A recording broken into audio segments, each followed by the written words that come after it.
Welcome to the Improved Response in the Threat Detection Response Equation webinar. We are joined today by John Olczyk, Senior Principal and Analysis at ESG, and Marco Garcia, Field CTO at Torq. John has over 30 years of technology industry experience and is widely recognized as an expert in all aspects of cybersecurity and focuses on cyber risk management, security operations, and managed security services. Marco has over 20 years of experience across the cybersecurity space, including a background in software development and engineering, and over the past decade has led the global engineering and architecture organizations solving complex challenges in SOC operations. I'm now going to hand it on over to John. Thank you so much, and look forward to this very important topic. We talk about threat detection and response. Typically, that's really skewed toward detection, and this is a good opportunity to really get into the response. So let's start with security operations and the title, Too Much and Not Enough. More than half of organizations that we've surveyed in a recent study say that security operations have become more difficult, and many said they were much more difficult than in the past 2 years. Well, that begs the obvious question, why is that? And here are the top 4 responses that you can see. So 41% said that the threat landscape is evolving and changing rapidly. We've seen the ransomware growth. We've seen surveillance by nation states. We've seen data theft. And it's really tough to keep up with the threat actors, the TTPs they use. Very difficult and makes security operations difficult. The attack surface is continuously changing and evolving, 39%, and note that 34% said my organization's increased use of public cloud services also makes security operations more difficult. So the attack surface is changing and evolving. A lot of this was driven by the pandemic, work from home, digital transformation applications, and using the cloud. And then 37% said the volume and volume and complexity of security alerts have increased. We've all heard about alert storms. This is really happening, and it's really a challenge to understand which alerts to prioritize and which alerts to ignore. You also see that 81% of security operations or organizations say that their security operations have been impacted by the skill shortage. We tell CISOs that they should consider the skill shortage in every decision they make. So not too good here. The security operations are difficult for lots and lots of reasons. We've got personnel issues. Marco, is this consistent with what you see?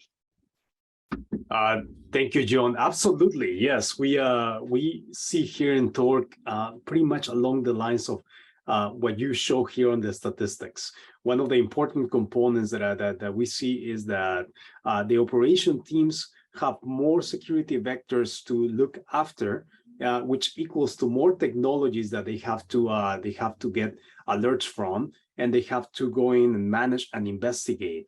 Those components add up to the amount of manual work that some of these companies and some of these operational teams have to do, and that pretty much increases the risk of what they have to do. So they're looking always for ways to make things more efficient, for sure. But this goes in line to what we are seeing on day-to-day basis with many of the customers that we work with.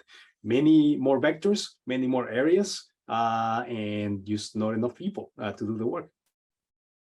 Yeah, exactly. And you're going to look for solutions that can help you in these areas, because these, as a CISO, these are unacceptable. These impact the business, and so therefore you have to address them. Absolutely, yes. We see many companies even adding more solutions into the mix, which that's almost like it fixes some things, but it also creates more challenges on the back end. So absolutely, we see this all over the place. I'm glad you mentioned that, because as we go to our next slide, despite all of those challenges that we talked about, organizations are really hungry for more data. In fact, as you see at the top, 89% of those that we surveyed said that their organization would benefit from collecting, processing, and analyzing more data for security. Now, in the next slide, I'll show you what type of data that they already use. But you can also see a high percentage of security professionals say that their organization uses 20 data sources, more than 20 data sources. So they're collecting, processing, analyzing all of this data. A lot of it has to be done in real time for kind of streaming analytics. One has to then have the systems in place, the data pipelining in place to get all this data. And then, of course, we have to have the analytics and the decision capabilities and the processes to react to this data. So lots of data, lots of struggles with the data, I suppose, based on the first slide. Marcos, what do you think? No, right on point. The more data that you have, the more challenging it becomes. And I remember back in the day when things were a lot simpler, when all the users will sit behind an office and your data sets were an IDS and IPS on a firewall. And that pretty much made up the biggest components that you needed to look at, and maybe some endpoint components. Now, with all the data moving into cloud services, SaaS applications that you're looking at, and now all the employees working from home, like you mentioned on the previous statistic, John, that makes a big change of where all of those components need to be looked at. And once you detect a vulnerability, maybe from an employee working from home, what are you going to do? Shut down their internet?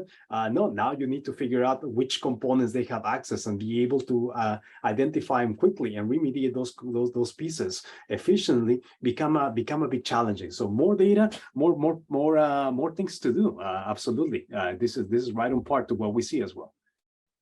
More data, more problems, right? Exactly. Yes. And more opportunities. Let's more be fair. opportunities as well. Yeah, you're right on point. More opportunities for sure. But he also increases the complexity of what operational teams have to go through in order to remediate those challenges, for sure. Very true. And if we look at the types of data that organizations are using, you mentioned some of these, but endpoint security data, you mentioned that with EDR products, basically on most, at least, static endpoints, but now being even put onto or some EDR type component or agent on IoT devices, on mobile devices, threat intelligence feeds. I see organizations really taking in more threat intelligence, trying to process it, trying to operationalize it. Very, very common. Log data from security devices, that's the historical component that you mentioned. Cloud security posture management, that's where the data is going. So lots of different types of data. And not only are we taking in that data, but we're trying to act upon that data. And that's what you see at the bottom. So 91% of organizations supplement the out-of-box policies. So basically the detections and the response policies with their own engineering. So we're taking in this data, but we're also trying to code and make the data useful. And that's what you see here, Marcos. And I'm sure that's consistent with what you've seen and your experience at Torq. Oh, absolutely, absolutely. The different types of data sources, they keep on growing. They are growing, and it's no surprise that we see endpoint data on the top, especially with the migration of the users to work from home after the pandemic. That pretty much increased the focus on the endpoint as the point as the closest area where you can mitigate a vulnerability, an issue. And then those things expand into many other directions, in which now they're starting to look at other places of data sets like cloud data, like what you're showing over here. Cloud data from the component, not only from like AWS, Azure, things that are going on an instance, but maybe desktop as a service as well. Now what about if you don't have an endpoint on your device? Maybe you have a tablet, and now you're looking at all those data sets. What do you do when somebody on a desktop as a service clicks a vulnerable site? Now the operation teams need to go in and respond across all of these pieces. So not only pieces of data, but also all of these use cases that they need to account for. Now, what if they have if they're accessing the organization via desktop as a service and not a VPN? How do you block that data? What if the employee is traveling and they're accessing data from their phone and they're accessing corporate resources from their phone? How do I get to those components? Which leaves the security teams and those organizations, like what you said, John, left to create policies on their own to try to expedite the investigations and try to expedite perhaps some of the remediations. But the beginning part is pretty much what do I do with all of this data? How do I focus on the right areas that are important to me in order to find the needle in a haystack, which is what this is becoming pretty much at this point.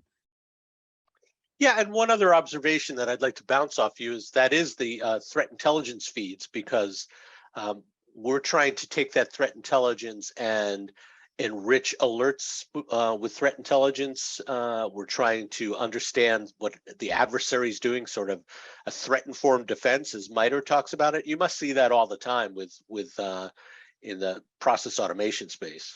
Absolutely, yes. It's actually one of the top use cases that we see here in Torq.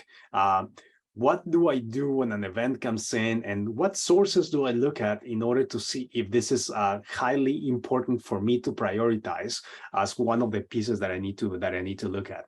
It's one of the top most automated use cases that happen on our side, and is pretty much used day in and day out by operation teams. And that has evolved into also areas of like attack surface management, right? So we could wrap that around in that threat intelligence feed area in order to help technologies that are helping customers prioritize more intelligently what they need to focus on. So speaking of becoming more efficient, using data more effectively, lots of organizations are talking about XDR, and there's some debate in the industry about what XDR really is. There's a lot of infighting, but the bottom line is that the data suggests that organizations can't detect and respond to threats effectively, and therefore XDR may be an attractive option. In this case, Marcos, we asked, what XDR outcomes would be most important for your organization in terms of security efficacy? And the responses really align very well with what we've been talking about. So 36% extending and enhancing our threat detection and response capabilities across a growing attack surface.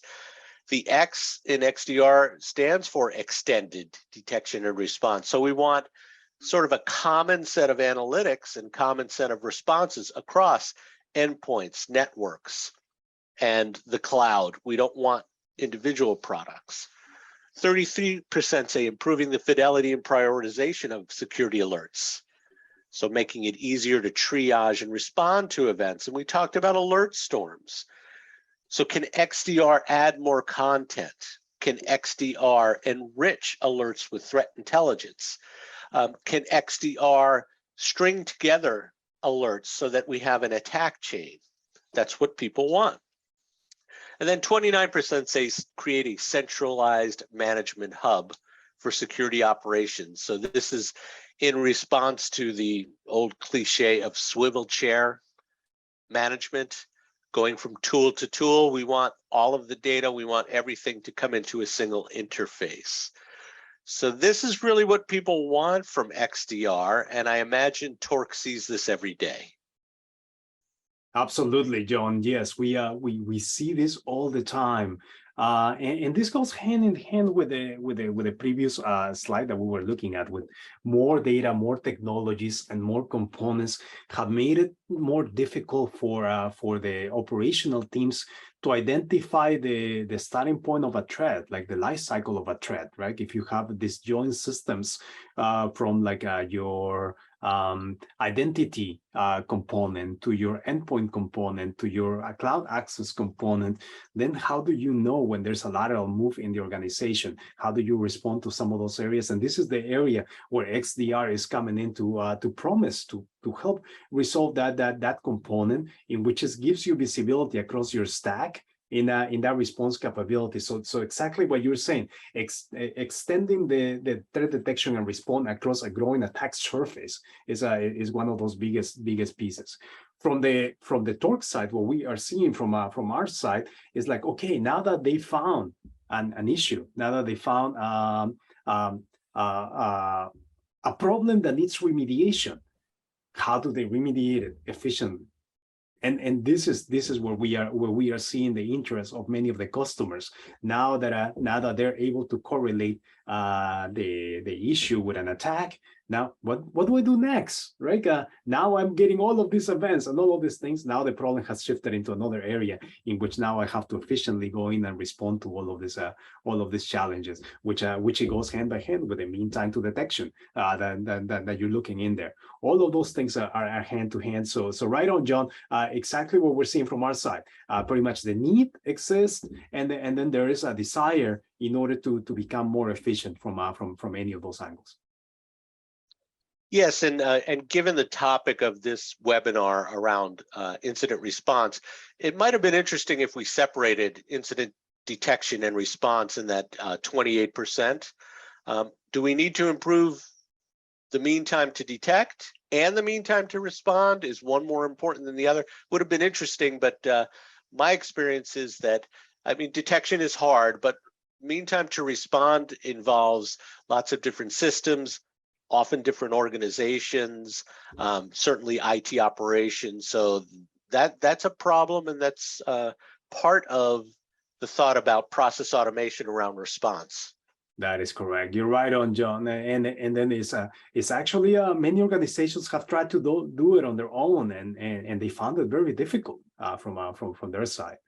So right on. No, I agree with this, and this is exactly what we're seeing also with the customers we're working with. Yeah, not surprising at all. Now, this again speaks to the confusion around XDR. There was, especially when XDR first came out a few years ago, there was this thought that XDR was a replacement strategy, that it would replace your EDR, that it would replace your NDR, even that it might replace your SIM. That's not what we're seeing. That's not what the data suggests.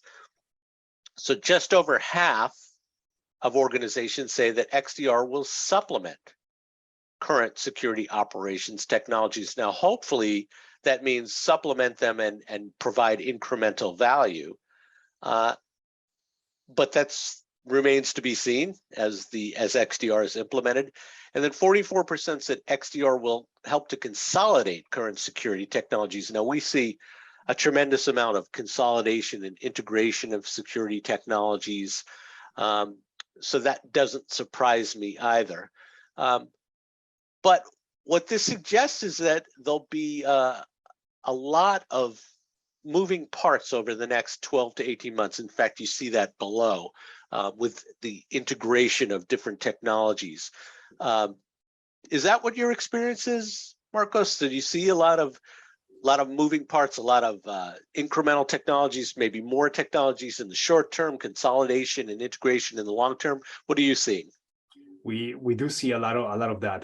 Back a couple of years ago, I worked for a vendor. We were discussing this component around XDR. Multiple approaches to that. One of them is the drive towards consolidation and assisting you to reduce the budget and spending that you are doing by, let's say, let me consolidate your EDR with your mobile security and maybe your network security.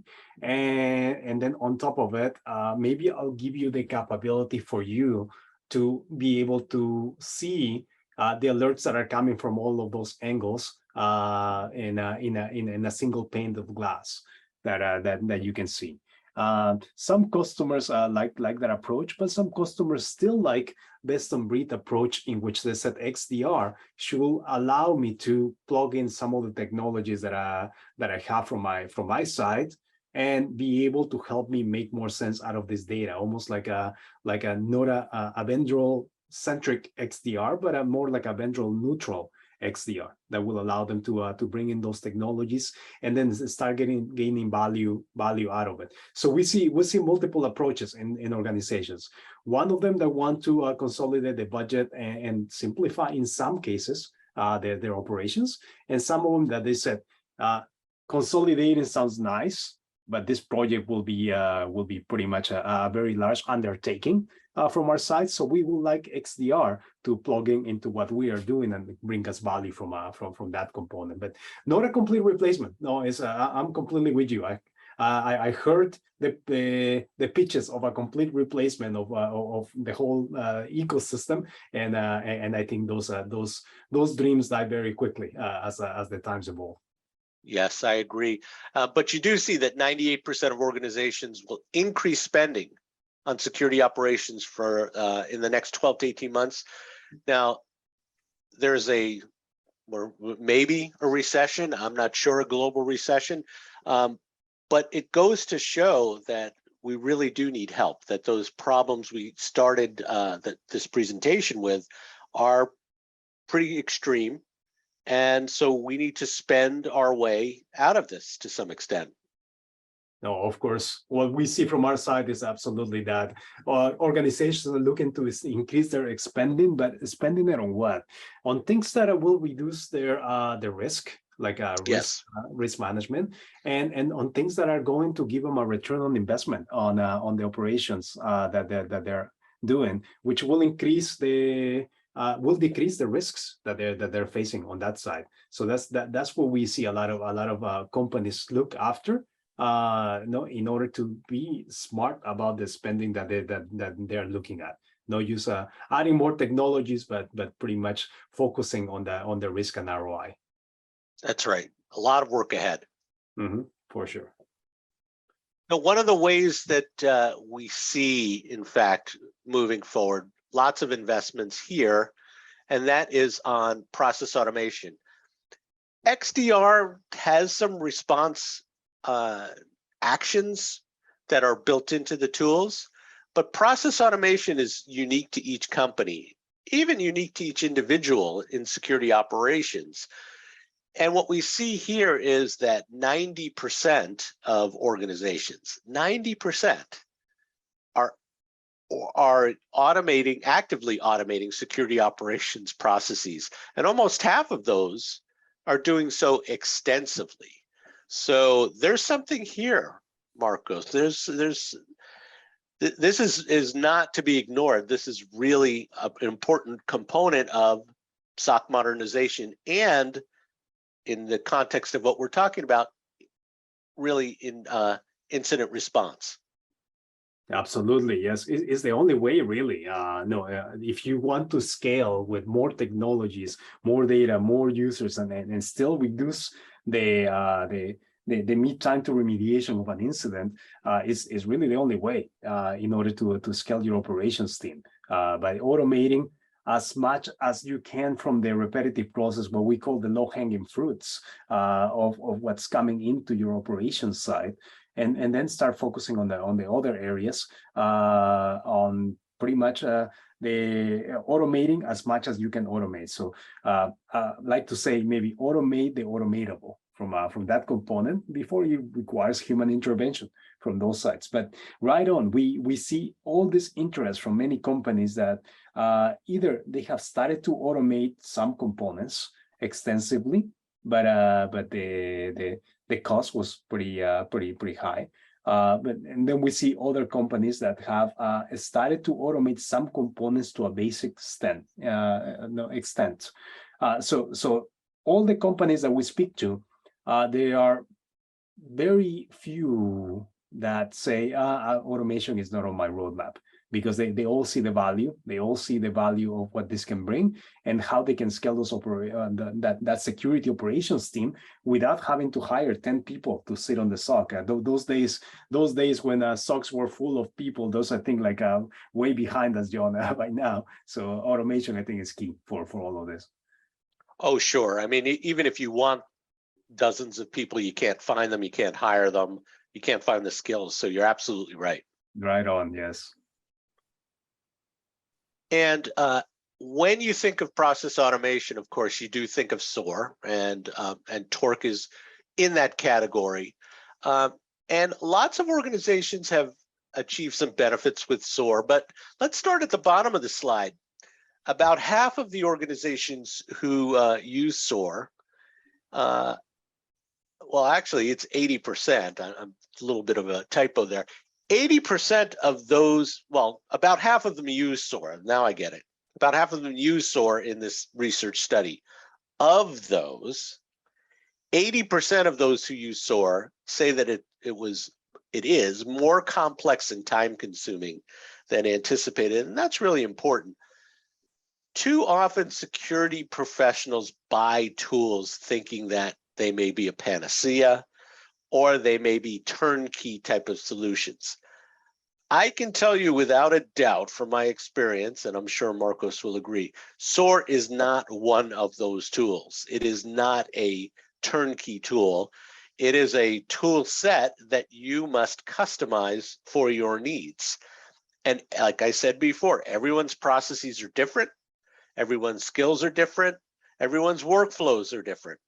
And therefore, SOAR is a tool to help you automate, but you have to understand all of those things.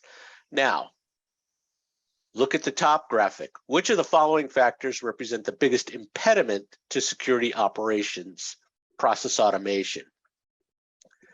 The number one answer there is software development skills. Our security operations team doesn't have the programming skills to develop runbooks or workflows. That's an important component because a lot of the SOAR tools are code-centric. So you have to have those skills. And if you don't, or if they're limited, then you'll get limited results from a SOAR tool. Process automation is another one. Bill Gates was quoted, and this isn't verbatim, but it's sort of a best guess on what he said. You can't automate a broken process and expect to get good results. So you have to assess your processes. You have to find the bottlenecks. You have to find where maybe there's some tribal knowledge in your organization where someone is doing it the way that they do it, and that doesn't scale. It's a 21%. And then you also see 16%, the security team doesn't have ample time to work on process automation. And that may be related to the skill shortage. Marcos, you live in this world. Tell me, does this make sense to you? This is pretty much speaking to the conversations that we have every day with different people around the industry, and this is exactly what we are doing here in Torq, and the reason why we created Torq to help with that 39% that you see over here on this slide, which is a big problem in the industry at the moment. Before customers had any options to simplify their workflow development onto the process automation that they were doing, they either had to write code themselves, or they had to purchase one of those legacy SOAR solutions, like you mentioned, John. One of the biggest impediments of those solutions was that very quickly they found themselves into a software development lifecycle. And then they had to be an investment, a human investment, and a financial investment as well, if they wanted to develop like playbooks that were relevant to their organization. And to build more, they had to invest more, they had to pay more. So that became a limiting factor into automating maybe a repetitive process like for example, just-in-time access. Let me automate a just-in-time access request that is coming from users. That will require a tremendous amount of software development skills in order to plug in system A, system B, system C. And this became very limited to many of the companies that we have spoken to the point in which A lot of them have mentioned we have purchased one of those solutions, but maybe we have one or two playbooks, so therefore we didn't get a lot of the return on investment that we were hoping for. So we're looking for something unique and something different from that side. Now, once they get beyond that, another area that you touch point really important, John, is the processing maturity. I think many of them they're unable to automate a lot of the components that they do on day-to-day basis, that they're so overwhelmed with things that creating the process sometimes is a very reactive action that happens on day-to-day versus a plan that has been built. We encounter many organizations that they're still trying to figure out their process in that side. And one of the good conversations that we have with those organizations is like, okay, you must have many pieces that you do repetitive, pretty much out of muscle memory, right? Out of things that you're doing. Think of some of those things that you are that you're following. Like an incident comes in, you open a ticket, you found the owner, you click this key, you go in and look at the details of this device. That is a process. Even if that process takes 5 minutes, but you're repeating that process 25 times a day, that ends up like increasing your ROI if you're able to automate that component. So many organizations that they mentioned as well that they have a process in maturity in order to automate those components. They're still able to leverage automation from what we have worked with them, and then that time back that they gain from automating those the pretty much the low-hanging fruit, what we call from that side, is leveraged in order to start like documenting the process for the larger undertakings that they need to do, like large-scale threat hunting, like any of these components across multiple organizations, maybe working on other areas. That goes hand by hand in that, and then the rest of the circle pretty much comes together, right? Giving back time and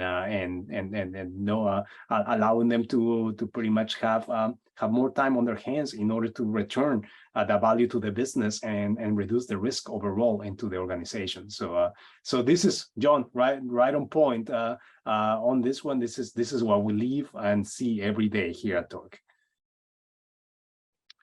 That doesn't surprise me either, and it really does speak to this next slide, which is where are the benefits? And you mentioned some of the benefits that you can get out of process automation, but here are some. More than half talked about improving threat detection using playbooks. So you're right, you take away the individuality of threat detection, and now you're orchestrating it and on automating the gathering of data, the workflows, and the response. Improved mean time to respond, that's what we're talking about, and clearly process automation has that benefit associated with it. Improved incident prioritization. So this is part of the triage process. I'm getting all of these alerts. I'm looking at a screen all day if I'm a junior analyst. How do I prioritize things? Well, let's build some logic into that. Let's understand that based on enrichment of alerts with threat intelligence, enrichment of alerts with vulnerability data. So really understand our environment much more thoroughly, and therefore we can take the right actions. More quickly isolating infected assets, that's a response capability, so that we can take things offline, stop the bleeding, if you will, and then do further investigations for really a full recovery. So there's a lot here to unpack, but I imagine this is very, very common with the use cases that you see.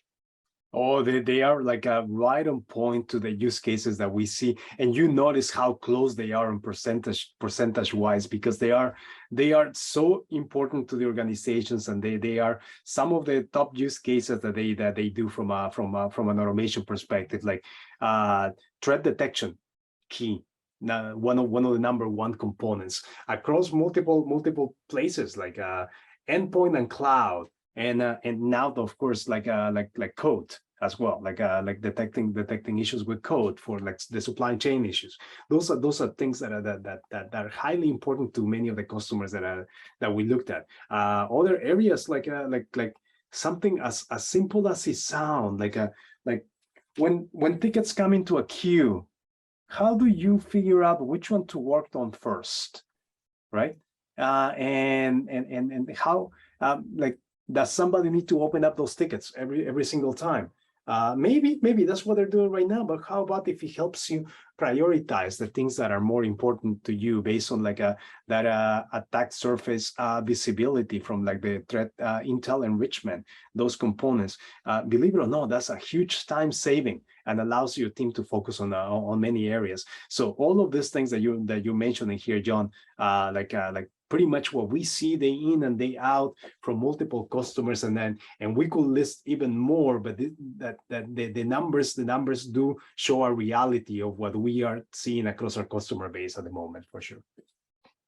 Yes, and I would say that you could summarize all of these with one word, and that is scale.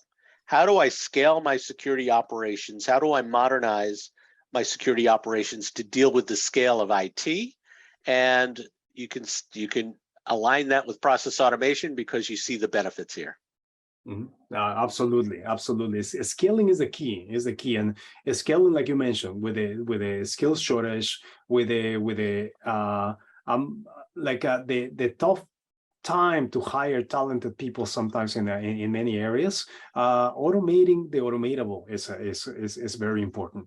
It's very important. Yes. It should be a very important practice to try to start from the beginning of a security program to try to automate what you could automate, for sure, because it makes your team much more efficient from the beginning. Absolutely. So just in summary, just covering up what we talked about, security operations getting more difficult. They're not going to get any easier anytime soon. So we have to have a plan to deal with the complexity and scale. XDR, well, it can help complement or supplement existing technologies. We're seeing that slowly, but it is a potential piece there, but it is a limited piece, and it does have to fit in with the existing security controls and processes. Process automation done right, that's the key there, done right, can produce measurable benefits, as we just saw. And organizations need security process automation tools that lower the barrier to value and can be used for wider utility. And that's really what we've seen with the existing SOARs, that their utility was limited because there's sort of a, like I said, it's like a hub and spoke model, with the hub being the SOAR and the spoke being the processes. And typically that was, you needed a person or a group that managed the SOAR, but that limited its effectiveness and really didn't scale across all different analysts with all different needs. And the barrier to value, we talked about the coding and the process breakdowns. So I know that really kind of dovetails into what Torq delivers. So why don't you take it away and finish us up?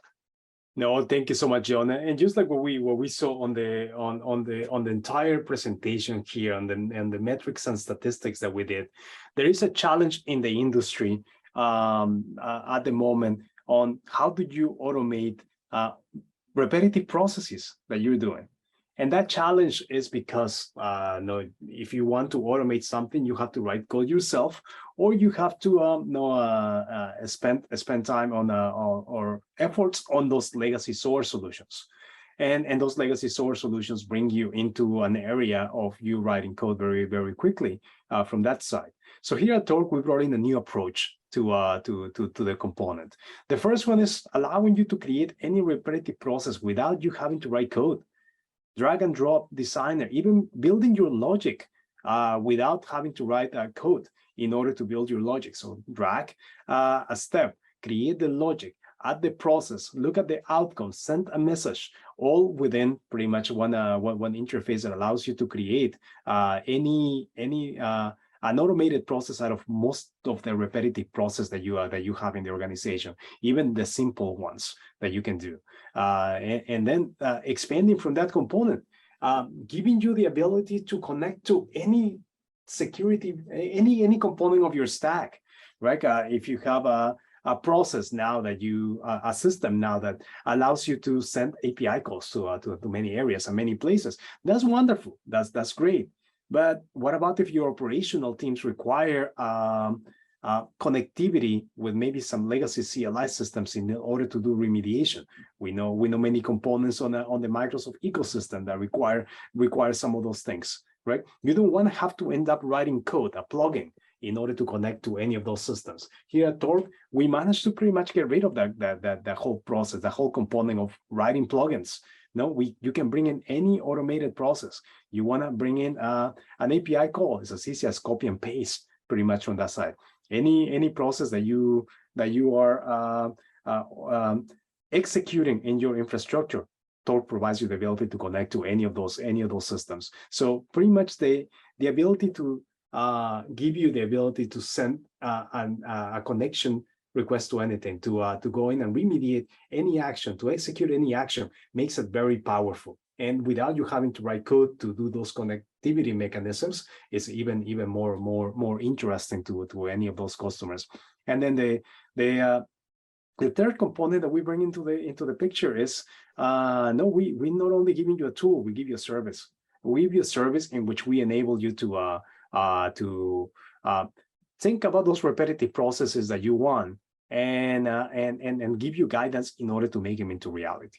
So this is what Torq brings you and what Torq provides you, pretty much the ability to automate any repetitive process, extend it across all the teams within the organization. Not only like the incident responders, but any teams, IT security, cloud security, any of those areas, and overall helping you reduce the risk and ROI from what you get in the business. So right on point to what John mentioned in pretty much this whole presentation. More data, more risks, same amount of people, and with Torq we allow you to pretty much streamline all of the operational process that you have to do by automating as much as you can.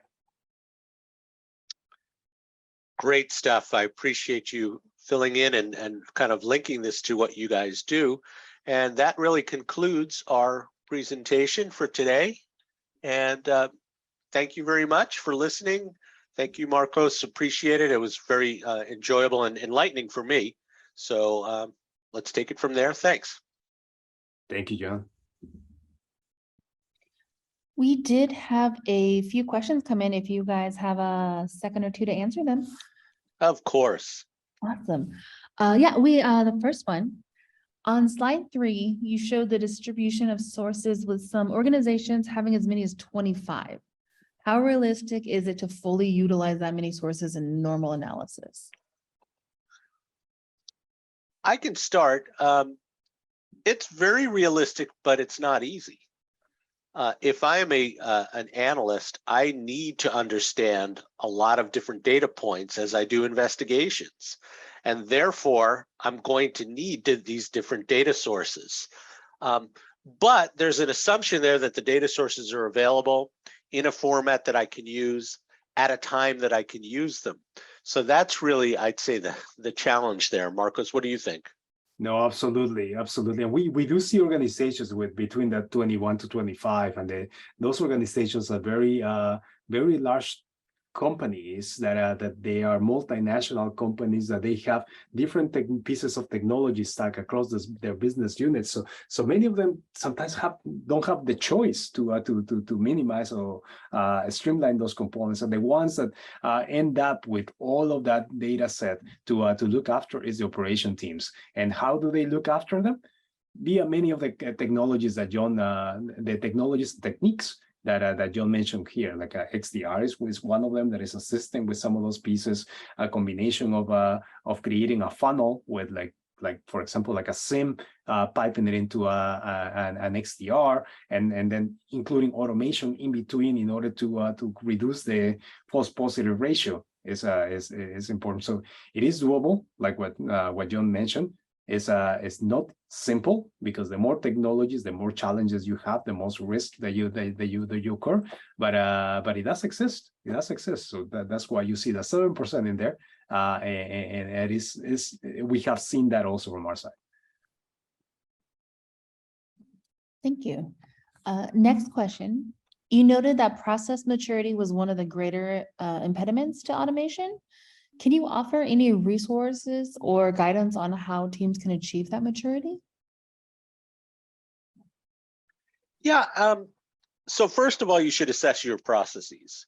And what you're looking for are instances where one person says, I'll take this. And they may have their own methodology. They may have their own tools. And you've relied on them to do that for years, but it doesn't scale. And of course, if that person leaves, you're in trouble. So process assessment first, and then there are plenty of best practices, whether it's the NIST framework or ISO, or there are lots of different models. Look at some of their processes, look at some of their best practices, compare them to what you're doing, and see what you can do to align better. And then, of course, like we said, process automation is key. So as you look and as you assess these processes, you're looking for opportunities to automate. And you're looking for opportunities to automate across not only individual tasks, but across the process end to end as best you can. Yeah, right along the lines of what John was mentioning is what we see also from our side when we speak with customers. That I don't have a well-defined process on how do I respond to how can I create an automated process out of something that I don't have written down. First of all, some of the guidance that we share with them is like, you technically do have a process, you just don't have it written down, right? So maybe the beginning component is to allow you the time to sit down and think about that repetitive process that you do on your mind, that you can then think of how you operationalize that component that maybe your team is doing on day-to-day basis by pretty much just muscle memory. And then once you start gaining some of that time back, maybe even on the smaller like low-hanging fruit automatable processes that you have, then start like going after the bigger ones. And those bigger ones, like pretty much what John said, they should align to some of the best practices that you're seeing in the industry, some of the frameworks that are coming up. And this is the journey that we see some of our customers taking. Even though they said they didn't have a process, by the end of like 30 days, they're able to achieve at least like a 20-25 automated processes without them having processes. So that tells you that it just takes maybe a little bit of a taking a step back and just revisiting some of those things that you do out of muscle memory, and then start picking up the simple things that you can automate that they start adding up into the time that you use versus picking up the big ones. The big ones will take more time, but the simple ones could gain you that time in order to start like tackling the larger projects. Perfect. And just one last question in the little bit of time we have left. How are teams measuring whether automation has been effective?